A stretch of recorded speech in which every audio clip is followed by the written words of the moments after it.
In a remote mountain village where nothing but dust seemed to grow, 24-year-old Arav stood holding a small bag of saffron corms, the world's most precious spice, worth more than gold by weight. "You're planting what?" His neighbor Vikram laughed. "Saffron? Here? Boy, our soil is dead, our wells are dry. You're dreaming of purple flowers?" Arav's voice remained steady. "Dreams don't need permission, uncle. They need patience." As villagers walked away shaking their heads, Arav knelt in the dust and began to plant. The Valley of Doubt. The first year was humiliation. Arav had invested his construction job savings into imported saffron corms. The vendor warned him, "Saffron is temperamental. Wrong soil, wrong water. Your investment becomes compost." Arav studied everything. Saffron needed well-drained soil, cold winters, precise care.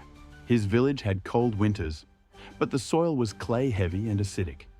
He spent months amending it, mixing sand and compost, collecting every drop of rainwater in old barrels. His mother pleaded, "Beta, plant wheat. Plant anything that will actually feed us."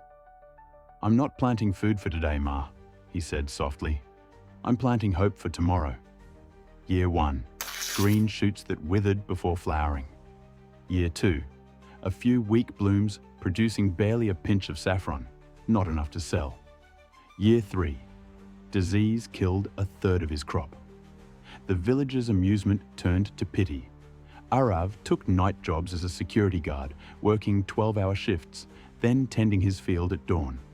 He survived on tea and bread, pouring every rupee back into his dream. "Why don't you just stop?"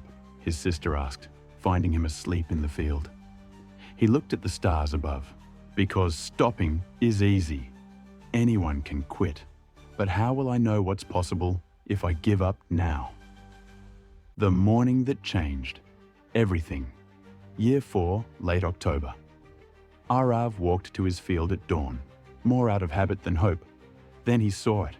His field was covered in violet flowers. Hundreds of delicate purple blooms swaying in the breeze, their crimson stigmas glowing like tiny flames in the golden sunrise.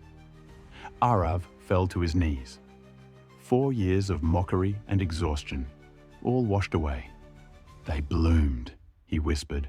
"They actually bloomed." The harvest was backbreaking.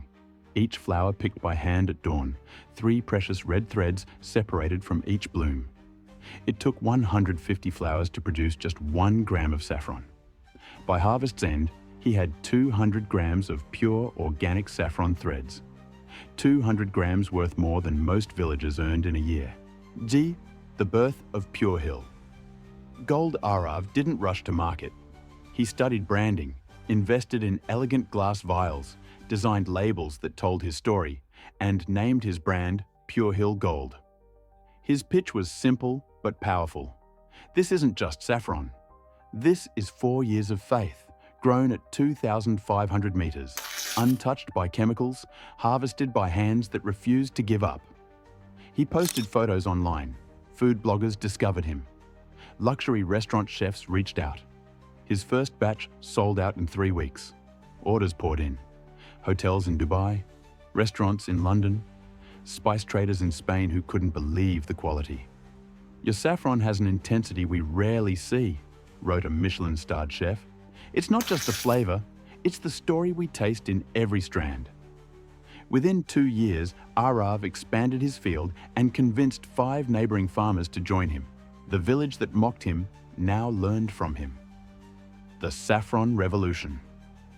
A decade later, Arav's village had transformed. Where once there was dust, now violet fields bloomed every autumn. 40 families had become saffron farmers. Young people returned from cities to join the purple gold rush. Pure Hill Gold became synonymous with premium quality. The media called him the Saffron King. An investor once offered millions for his company. Arav smiled, the same quiet smile from when he'd planted those first corms. This was never about money.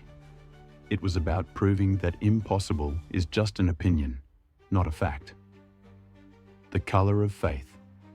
Today, Arav walks through his violet fields during harvest season, holding a delicate purple flower up to the light.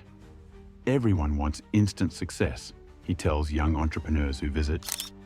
But nature doesn't work that way. Dreams don't work that way. You plant, you water, you wait. Some days you see nothing. Some years you see failure. But if you keep believing, keep learning, keep working, one morning you wake up to a field full of miracles.